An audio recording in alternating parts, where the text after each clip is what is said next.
A lot of people think the driving force behind science and innovation is curiosity, but I think it's love.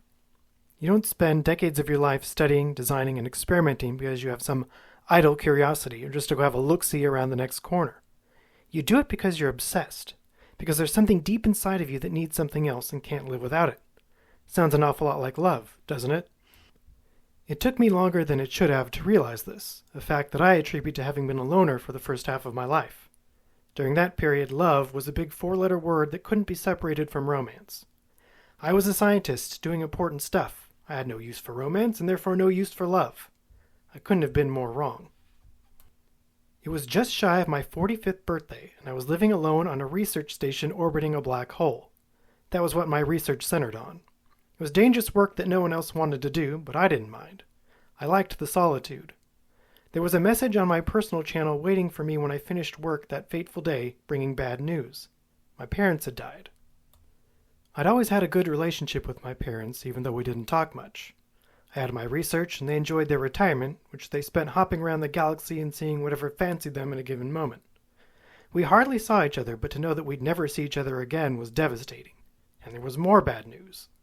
As the only inheritor, I was getting everything, including their dog George. I didn't have pets growing up.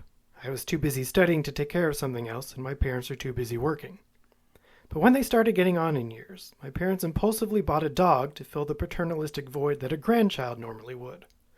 Living alone around a black hole, I don't meet many women. And so they got George, a big, goofy golden retriever.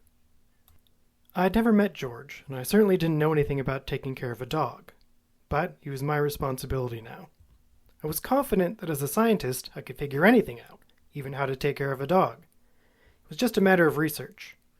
And so, in the weeks before George's arrival, I studied what I could about dogs. I set aside a part of my garden where he could do his business with real grass and dirt under his paws. I hoped he would be satisfied with his new life aboard a space station, but mostly I hoped that he wouldn't interfere with my work. I imagined the day that George was dropped off at the station I would be ready. The courier ship would dock and drop everything for my parents off. I would show George to his dog bed and where he was supposed to do his business, and then I'd get back to work while George explored his new home and played with his toys. We'd be roommates, respecting each other from a distance. I would do my thing, he would do his. When the day came that the proximity sensors chimed, alerting me that a ship was docking, I got up from my desk, stretched my legs, and ambled over to the airlock. I could see another ship at the end of the flexible tube attached to my station, and the display next to the hatch on my side showed that the station was almost done pumping air into it. When an atmosphere had been established, a light above the hatch switched from red to green with a pleasant little ding-ding-ding that sang out. The door of the courier ship opened, and a man in a blue jumpsuit emerged, carrying a big rectangular box.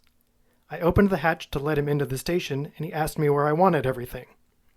I told him to go down the hall and take the second right into the living area, and just stack things wherever they would fit. He grunted, shifted the weight of the box in his arms, and followed the corridor.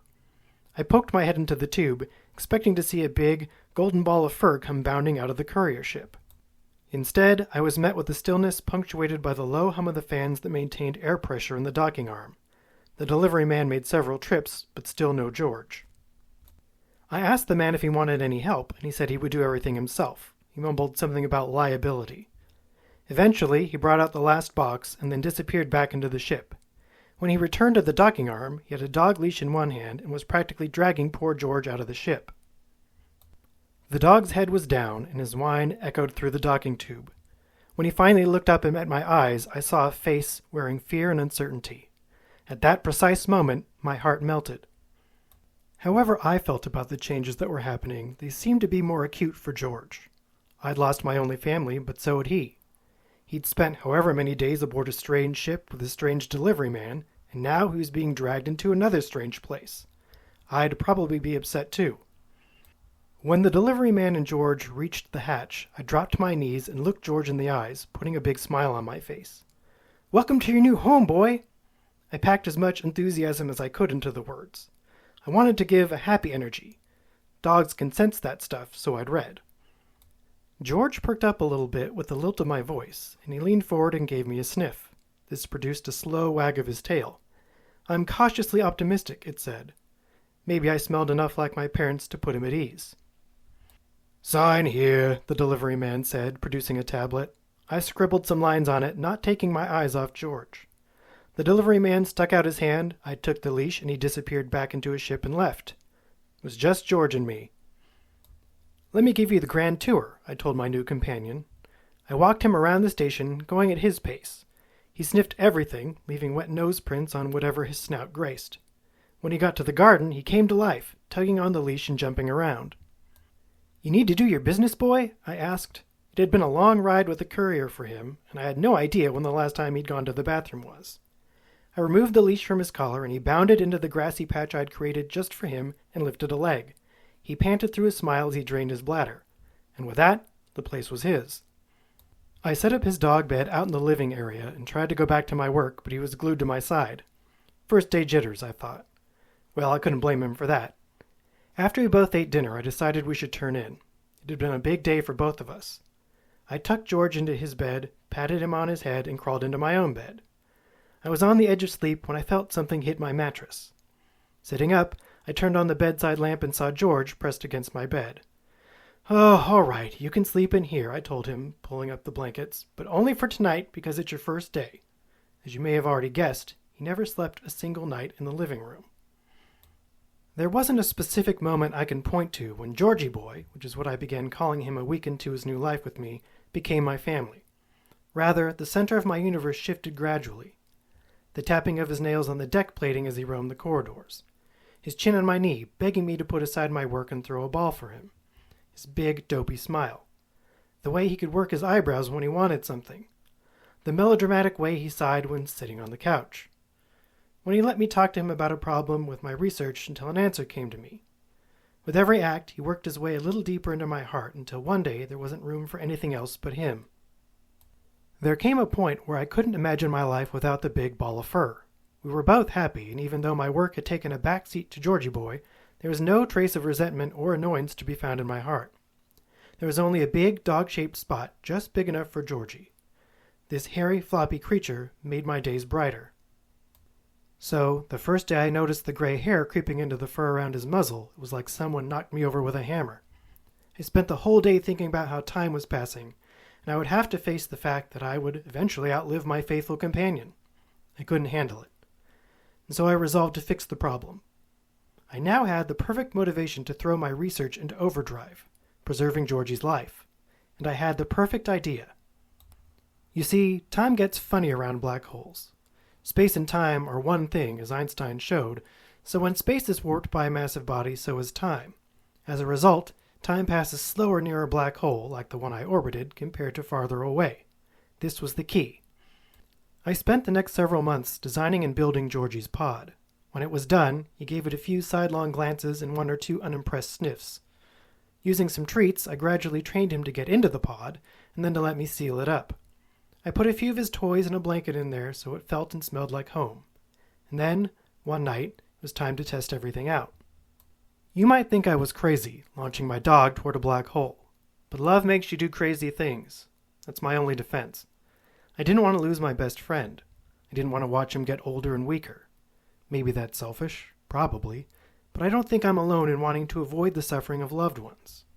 I'm not a physician, someone who could develop some miracle anti-aging drug. I'm a physicist, so I used the tools at my disposal to make sure my best friend and I could stay pals for as long as possible. The first night I put Georgie in the pod and launched it toward the black hole, I couldn't sleep. I kept looking out the viewports at the tiny speck of light where Georgie was, hopefully, sleeping. Did I do the right thing? If he woke up and was afraid, I'd have no way to comfort him. I imagined him in the dark, confused and alone. I almost aborted the mission. But the thought of his gray muzzle pulled harder on my heartstrings. Georgie's first night in the pod was a success. He was happy to be back in the station the next day, and he seemed no worse for the experience. The chronometer in the pod let me know that the experiment worked.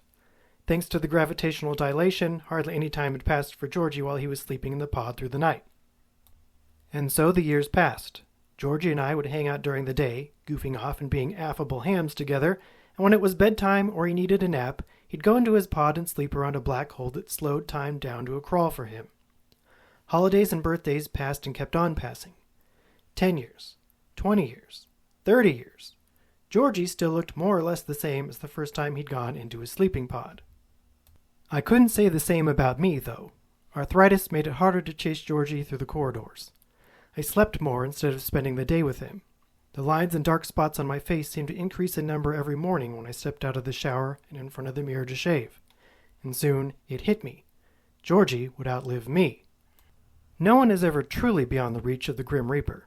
Even Georgie, despite the gravitational dilation, still experienced time in his pod.